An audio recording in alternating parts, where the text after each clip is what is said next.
Alright, I'm going to put you in my front pocket here. Hopefully you'll be able to see everything I'm doing. I'm going to show you all today a method to get a seized hub off of a steering knuckle. This is on a Dodge, or a Chrysler Town & Country, basically a Dodge Caravan. You know the deal.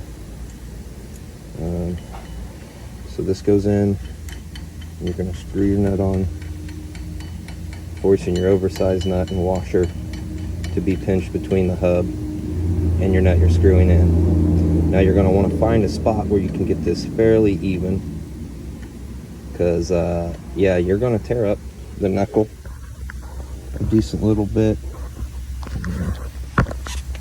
You're going to tear up your knuckle a little bit getting into it.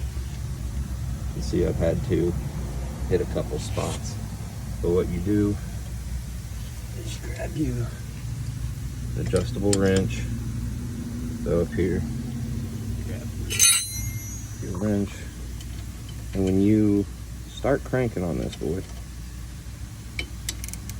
it will force the, it will force the back side of this into the knuckle, pushing the seized part away.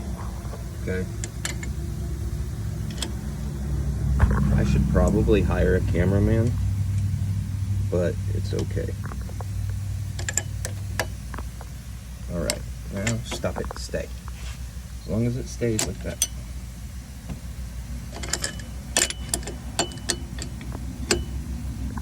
Okay.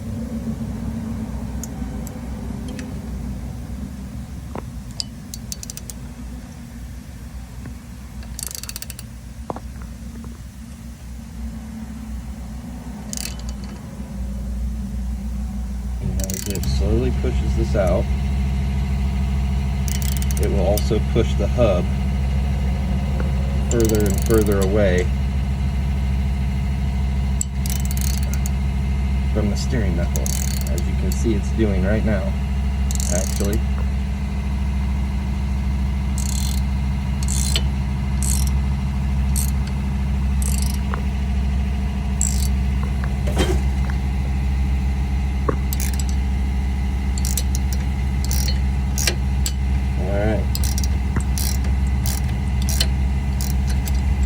As far as I can go on this side, so I'll back it off, but as you can see, it's pressed that out quite a bit. So just a quick little hack and a way to solve problems when you don't have the right tools.